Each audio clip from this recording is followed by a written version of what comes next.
ചുട്ടുപഴുത്ത മണലും ആവി പാറുന്ന കാറ്റും 45 ഡിഗ്രിക്ക് മുകളിലാണ് പല ഗൾഫ് രാജ്യങ്ങളിലും ഇപ്പോഴത്തെ താപനില. ഓരോ ദിവസവും താപമാപിനി ഉയരുന്ന ഗൾഫ് രാജ്യങ്ങൾ. ഇത് രോഗങ്ങളുടെ കൂടി ഉഷ്ണകാലമാണ്. ഇവിടെ ജീവിക്കുമ്പോൾ എല്ലാവരും വലിയ ജാഗ്രത പാലിക്കണം.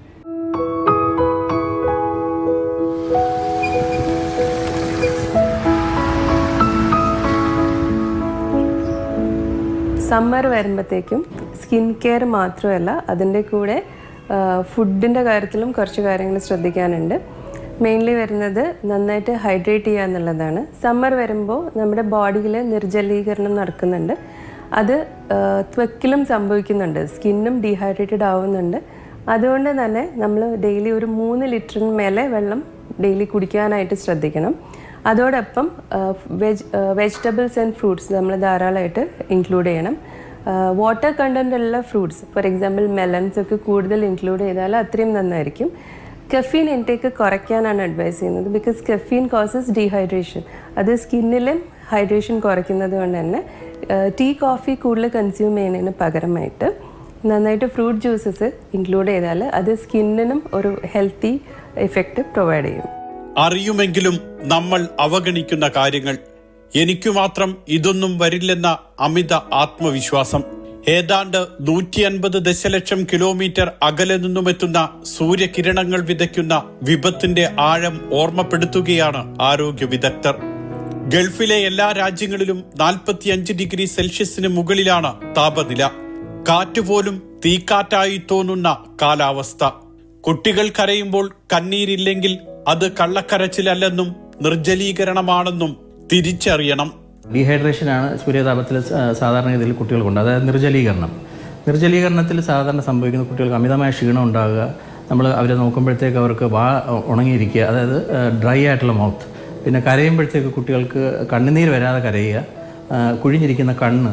ഇതൊക്കെയാണ് നമ്മൾ പെട്ടെന്ന് നിർജ്ജലീകരണം കുഞ്ഞിന് സംഭവിച്ചു എന്ന് നമ്മൾ മനസ്സിലാക്കേണ്ട പ്രധാനപ്പെട്ട ലക്ഷണങ്ങൾ.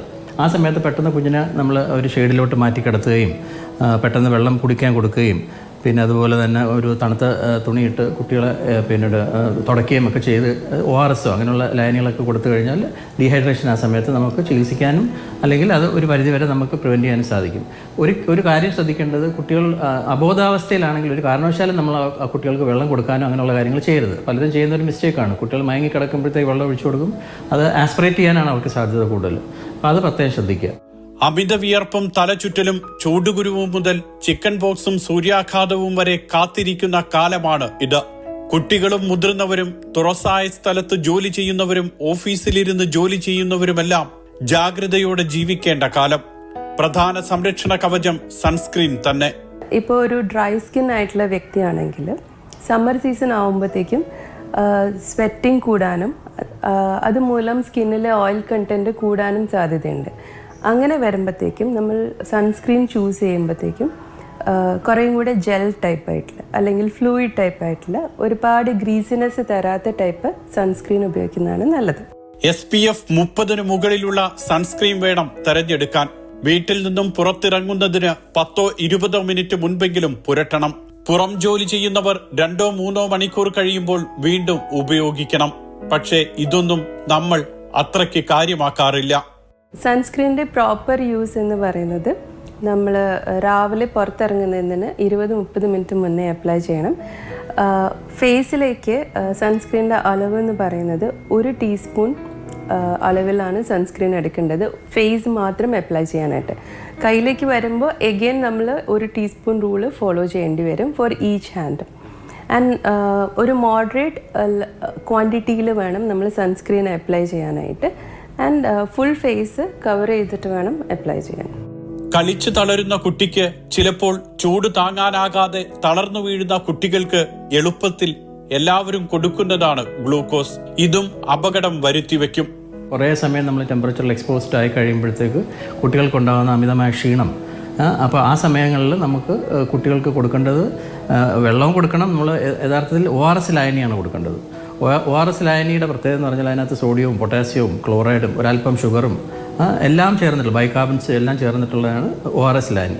പലരും ചെയ്യുന്ന വേറൊരു മിസ്റ്റേക്ക്, ഈ ORS ലായനിക്ക് വെള്ളത്തിനും പകരം വെള്ളത്തിൽ ഗ്ലൂക്കോസ് ഇട്ടിട്ട് കലക്കി കൊടുക്കും, ക്ഷീണം അകറ്റാൻ നല്ലതാണെന്നുള്ളത്. ഒരിക്കലും ചെയ്തുകൂടാത്തൊരു കാര്യമാണ് ഗ്ലൂക്കോസ് വെള്ളം കൊടുക്കുക എന്നുള്ളത്. കാരണം ഗ്ലൂക്കോസ് നമ്മുടെ ശരീരത്തിൽ പെട്ടെന്ന് കയറുകയും അത് നമ്മുടെ ശരീരത്തിൻ്റെ ഷുഗർ ലെവൽസ് പെട്ടെന്ന് ഷൂട്ടപ്പ് ചെയ്യാനും നമുക്ക് പിന്നീട് ഡീഹൈഡ്രേഷൻ കൂടാനുമാണ് അത് ആക്ച്വലി പിന്നീട് കാരണമാകുന്നത്. കൊടും ചൂടിൽ കൂടുതൽ ശ്രദ്ധിക്കേണ്ടത് കുട്ടികളെ തന്നെയാണ്. സ്കൂളിൽ പോകുമ്പോൾ, പുറത്ത് കളിക്കുമ്പോൾ, പാർക്കിൽ പോകുമ്പോൾ, വീട്ടിനകത്താണെങ്കിൽ പോലും ജാഗ്രത വേണം. കാരണം മുതിർന്നവരെക്കാൾ വേഗത്തിൽ അത്യുഷ്ണം കുട്ടികളുടെ ശരീരത്തിലും മനസ്സിലും മാറ്റങ്ങൾ ഉണ്ടാക്കും. നിർബന്ധിച്ച് വെള്ളം കുടിപ്പിക്കുകയാണ് ഏറ്റവും പ്രധാനം. ഭക്ഷണവും വസ്ത്രവും ശ്രദ്ധിക്കണം. നോൺ വെജിറ്റേറിയൻ കൂടുതൽ കഴിക്കുമ്പോൾ ഉള്ള ബുദ്ധിമുട്ടെന്ന് പറഞ്ഞു കഴിഞ്ഞാൽ നമ്മൾ ഒരു ചൂട് കൂടുതൽ ഫീൽ ചെയ്യുന്ന ഒരു ഫീലിംഗ് തന്നെ ഉണ്ടാവും. BMR നമ്മുടെ കൂടാൻ സാധ്യതയുണ്ട് ആ സമയത്ത്. അപ്പം പെട്ടെന്ന് ദഹിക്കുന്ന ആഹാരങ്ങൾ, സാലഡ്സ്, വെജിറ്റബിൾസ്, ഫ്രൂട്ട് ജ്യൂസുകൾ, ഇതൊക്കെയാണ് ഇൻ ജനറൽ നമ്മൾ ഈ സമ്മർ സീസണിലും നമ്മൾ അഡ്വക്കേറ്റ് ചെയ്യുന്നത് കുട്ടികളിൽ. രാവിലെ 10 മുതൽ വൈകിട്ട് 4 മണി വരെയുള്ള സമയമാണ് ഏറ്റവും അപകടകരം. ഈ സമയത്ത് കുട്ടികൾക്ക് നേരിട്ട് വെയിലേൽക്കാതെ നോക്കണം. മുതിർന്നവരും കുട്ടികളും സൺസ്ക്രീനിന് അപ്പുറമുള്ള സുരക്ഷാ മാർഗങ്ങൾ ഉറപ്പാക്കണം. സൺ പ്രൊട്ടക്ഷൻ എന്ന് പറയുമ്പം നമുക്ക് അൾട്ടിമേറ്റ്ലി സൺസ്ക്രീനിന് മാത്രമുള്ള ചിന്ത വരരുത്. നമ്മൾ സൺലൈറ്റ് പ്രൊട്ടക്ഷൻ എന്ന് പറയുമ്പം നമുക്ക് covering the body with clothes, പിന്നെ വരുന്നത് അംബ്രേല, അതായത് UV പ്രൊട്ടക്ഷനുള്ള അംബ്രേല യൂസ് ചെയ്യുക, വൈഡ് റിംഡ് ഹാറ്റ് യൂസ് ചെയ്യാം. അതുപോലെ നമ്മൾ നടന്നു പോകുന്ന വഴിയിൽ നമുക്ക് ഷെയ്ഡുള്ള ഭാഗം ചൂസ് ചെയ്ത് നടക്കും. അപ്പോൾ ഇതെല്ലാം സൺ പ്രൊട്ടക്ഷന് ഹെൽപ്പ് ചെയ്യുന്ന കാര്യങ്ങളാണ്. ആൻഡ് ദെൻ നമുക്ക് ഫുഡ് ഇൻടേക്കിൽ കൂടുതൽ വെജിറ്റബിൾസും ഫ്രൂട്ട്സും ഇൻക്ലൂഡ് ചെയ്യുക, ആൻറ്റി ഓക്സിഡൻസ് കഴിക്കുക. സോ ഉള്ളിൽ നിന്ന് ഒരു സൺ പ്രൊട്ടക്ഷൻ ഫാക്ടറും കൂടെ ഡെവലപ്പ് ചെയ്യും. സൺഗ്ലാസ് ആണ് മറ്റൊരു സുരക്ഷാ മാർഗം. ആകാശം മേഘാവൃതമാണെന്ന് കരുതി സൺസ്ക്രീൻ ഉപയോഗിക്കുന്നതിൽ വീഴ്ച പാടില്ലെന്നാണ് ആരോഗ്യ വിദഗ്ധരുടെ നിർദ്ദേശം.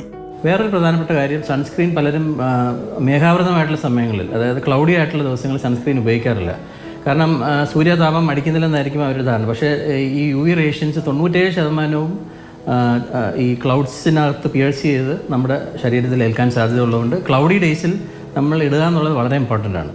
ചൂടുകാലത്ത് സൗന്ദര്യ സംവർദ്ധക വസ്തുക്കൾ ഉപയോഗിക്കുമ്പോഴും അതീവ ജാഗ്രത പാലിക്കണം. ഒഴിവാക്കാവുന്നതെല്ലാം ഒഴിവാക്കുക. കുട്ടികളുടെ കാര്യത്തിൽ എണ്ണ തേച്ച് കുളിപ്പിക്കുമ്പോൾ പോലും അശ്രദ്ധ പാടില്ല. അതായത് ഡെയിലി ഒരു നേരമെങ്കിലും പ്രോപ്പറായിട്ട് കുളിക്കാനായിട്ട് ശ്രദ്ധിക്കണം. അപ്പം കുളിക്കാനായിട്ട് മൈൽഡ് സോപ്പ് യൂസ് ചെയ്താൽ മതി. വേറെ സ്ക്രബ്ബറോ അങ്ങനെ ഒന്നും കുഞ്ഞുങ്ങളുടെ സ്കിന്നിൽ യൂസ് ചെയ്യേണ്ട കാര്യമില്ല. കാരണം അവരുടെ സ്കിൻ വളരെ നൈർമല്യമുള്ള സോഫ്റ്റ് സ്കിൻ ആയതുകൊണ്ട് തന്നെ ഭയങ്കര ഹാർഷായിട്ടുള്ള സോപ്പുകളോ അല്ലെങ്കിൽ സ്ക്രബിങ്ങോ അങ്ങനെയൊന്നും ആവശ്യമില്ല. എണ്ണ തേച്ച് കുളിപ്പിക്കുന്ന ഒരു ശീലം പൊതുവെ മലയാളികളുടെ ഇടയിലുണ്ട്. അപ്പം ഓയിൽ അപ്ലൈ ചെയ്യണമെന്ന് ചോദിച്ചിട്ടുണ്ടെങ്കിൽ ചെയ്യുന്നതിൽ കുഴപ്പമില്ല. പക്ഷേ വേനൽക്കാലം ആകുമ്പം ആ എണ്ണ തേച്ചിരിക്കുന്നത് വാഷ് ഓഫ് ചെയ്യാനായിട്ട് ശ്രദ്ധിക്കണം. കാരണം എണ്ണ ഒരുപാട് തേച്ച് നമ്മൾ ഫുൾ കഴുകി കളഞ്ഞിട്ടില്ല എന്നുണ്ടെങ്കിൽ അതും ചൂടുകുരു വരാനായിട്ട് ഒരു കാരണമാണ്. കാറിലും സ്കൂൾ ബസ്സുകളിലും കുട്ടികൾ കുടുങ്ങിപ്പോയി അത്യുഷ്ണത്തിൽ ശ്വാസം മുട്ടി മരിക്കുന്ന സംഭവം ഇക്കൊല്ലവും UAE-യിൽ ഉണ്ടായി. അതിദയനീയ ദുരന്തം ആവർത്തിക്കാതിരിക്കാൻ കുട്ടികളെ വാഹനത്തിൽ തനിച്ചാക്കി മുതിർന്നവർ പുറത്തു പോകരുത്. കുട്ടികളെ കാറിലിരുത്തിയിട്ട് നമ്മൾ സാധനം വാങ്ങിക്കാനും ഗ്രോസറി സ്റ്റോറിലും ഒക്കെ പോകുന്ന ഒരവസ്ഥയിൽ കുട്ടികൾ കാറിലിരുന്നിട്ട് ഈ ഹീറ്റ് എക്സോഷനും ഹീറ്റ് സ്ട്രോക്കും നേരിടുന്ന ഒരവസ്ഥ ഉണ്ടാകാറുണ്ട്. പഠനങ്ങൾ കാണിക്കുന്നത് ഒരു 10 മിനിറ്റോളം കുഞ്ഞ് കാറിൽ ഇരുന്ന് കഴിഞ്ഞാൽ ഏതാണ്ട് 20 ഡിഗ്രി ഫാരൻഹൈറ്റ് കാറിനകത്ത് ചൂട് കൂടിയിട്ട് കുട്ടികൾക്ക് പെട്ടെന്ന് 3 തൊട്ട് 5 ഇരട്ടി വരെയാണ് കുട്ടികൾക്ക് ചൂട് അഡൽസിനെ കമ്പയർ ചെയ്യുമ്പോഴത്തേക്ക് ചൂട് കൂടുന്നതിൻ്റെ റേറ്റ്. അപ്പം ഒരു 10 മിനിറ്റ് ഇരുന്നാൽ പോലും 20 ഡിഗ്രി ഫാരൻഹൈറ്റ് കൂടിയിട്ട് കുട്ടി പെട്ടെന്ന് ഹീറ്റ് എക്സോഷനും ഹീറ്റ് സ്ട്രോക്കിലോട്ടും പോകും. കത്തിയെരിയുന്ന ചൂള പോലെയാകും ചിലപ്പോൾ പ്രവാസിയുടെ മനസ്സ്. ജോലിയുടെ സമ്മർദ്ദം, ഉറ്റവർ അടുത്തില്ലാത്തതിന്റെ സങ്കടവും സംഘർഷവും, സാമ്പത്തിക സമ്മർദ്ദം, അകവും പുറവും ഒരുപോലെ ചുട്ടുപൊള്ളുന്ന അവസ്ഥയാണ് ഇപ്പോൾ.